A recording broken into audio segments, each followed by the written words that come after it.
من منا لا يشعر بالخوف في هذه الظروف الراهنة؟ كيف ونحن نعاني من وباء عالمي؟ وما يزيد طين بلة تركيز وسائل الإعلام في التحذير منه والتهويل من مخاطره. هذه الحلقة للطبيب وعالم الأحياء الأمريكي الدكتور بروس ليبتون، والذي يتحدث عن موضوع الخوف وكيف يؤثر سلبا على حياتنا وأجسادنا، ثم طريقة التخلص منه بفضل ممارسة بعض العادات السليمة التي يفصح عنها في هذا الفيديو. Today, fear is 24/7, 365. The system was never designed for prolonged fear and stress as we are experiencing in today's world. This is a little more aggressive than a normal flu because it hasn't been around before, but if your immune system is in good shape, you've got no problem. But if I can weaken your immune system, you become vulnerable. Community is a representation of power. When people are in community, they have power. But if you break up the community and separate all the people, no more power. The first understanding is that flu season comes every year. And they say, why is it related to the winter time? And it's an important reason to understand that the viruses that cause the flu generally function better at lower than body temperature. When we start breathing cold air in the winter, the respiratory tract gets cooler because of the cold temperature than the rest of the body.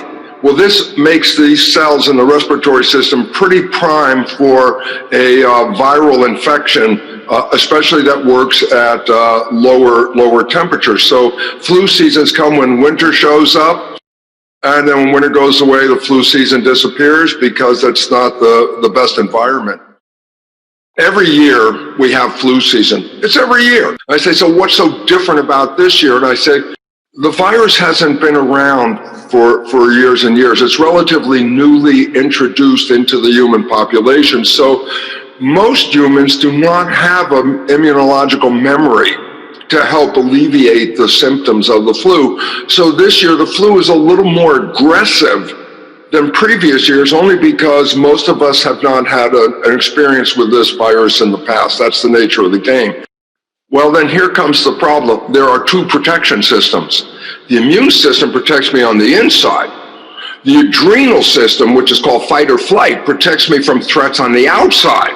I distribute energy in the body where I need the energy. And when it comes to threats and survival, if it's a threat from the outside world, I need to put all the energy into that. When we perceive a threat, the body releases stress hormones. So what happens when stress hormones are released in the body? And the first thing is this: all functions not related to running away from that tiger are shut down to conserve the energy.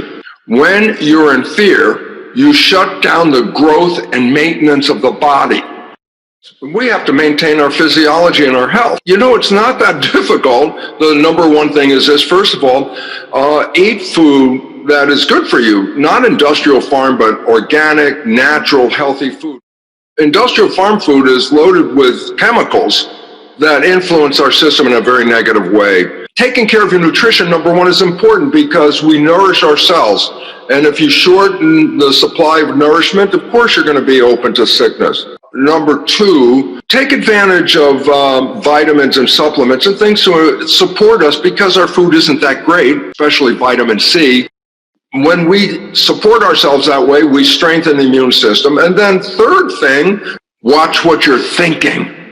Because the moment you are thinking of stressful things like, oh my God, I'm not working for weeks and on my job, my salary, do I have any money? Fear comes from that. Can I pay the rent? Fear comes from that. Am I going to die? Of course, fear comes from that. And I go, these fears are the primary things that inhibit the function of the immune system. A human is a community of 50 trillion cells. The cells are the living entity. Every day in a normal body, every day, hundreds of billions of cells die every day. If you don't replace those cells, you're going to die. In our body, we have embryonic cells.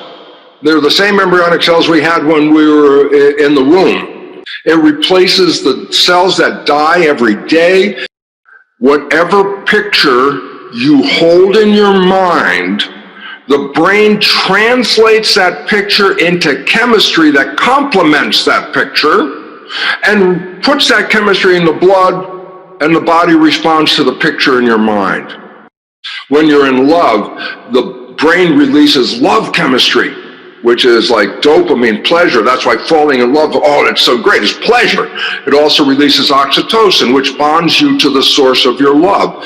It releases another chemical, vasopressin, that makes you more attractive to your partner, so that your biology is now, advertising, I'm a healthy, happy person, vasopressin. But the big one is this: growth hormone is released into the blood when you're in love. The chemistry of the body provides extreme health. That's why people, when they fall in love, they glow, they're so healthy, everything's like, oh my God, I love my life. I go, that's chemistry, okay? Now let's just give today's chemistry and fear. A picture of fear in my mind causes stress hormones, cortisol, things like that, and factors that shut down the immune system. They're called cytokines. A cell can be in growth, or a cell can be in protection, but a cell can't be in both at the same time. Growth, I move to a stimulus, like someone I love or something I like, I move to it, and I'm open. I take it in. Love, I want to be open. I want to assimilate it. Joy, I want it open. I want to take it in. And I say, so growth is going to a stimulus, open. I say, what about protection? I go, oh, if there's a stimulus out there that you are in fear of, you don't go to the stimulus, you go away from the stimulus. I say, do you stay open? I say, absolutely not. You close yourself down to protect yourself. Growth, you move to the stimulus. Fear, you move away from the stimulus. Growth, you stay open to take it in. Fear, you close yourself down to protect it. And I go, our biology is now based on whether we're open to be in love or we're closed because we're in fear. And I say, well, here we are today, ladies and gentlemen. This is the state of fear that is compromising not just your growth and maintenance of your body, but it's shutting off your immune system, opening us to disease. And this is the biggest problem that we have to face: is what is your consciousness? Because your consciousness is going to control the fate of your biology. The first principle of quantum physics is consciousness is creating your life experience. The biology we just talked about is the interface of how consciousness controls the chemistry from the brain, which controls your life experiences, your genetics, your behavior, and the character of your life. When I go to my doctor, I go to the hospital, I don't hear this from any of the establishments in medicine. I never hear it's all about chemistry and biology, and no one would ever dare say that my feelings about something, that my visualizations in my life might affect my biology. Why is that? Genetics means genes control the character of your life. Epigenetics is the environment controls the genes. If the genes control your life, that belief system, then by definition, we become victims of our heredity.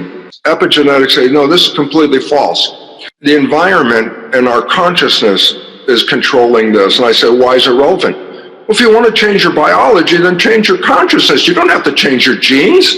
Let me give you a fact. There's not one gene that causes cancer. There's no such thing as a gene that causes cancer. Genes are correlated with cancer, but they don't cause it. If you're not living in harmony, a so-called oncogene could be engaged, which will make things worse. But if you're living in harmony, there is no gene that is going to take that harmony and make cancer. A child's brain is a computer. In the last trimester, it's operational to the extent that it boots up.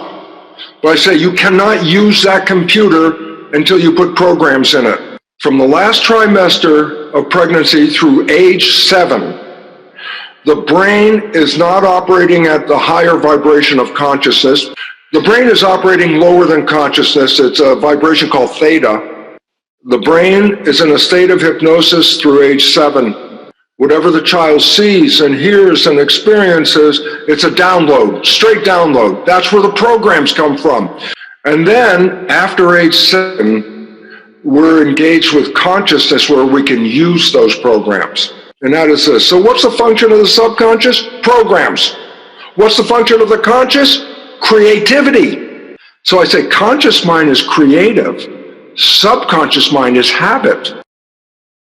If you like this video, please subscribe to the channel and share the video with your friends. Thank you.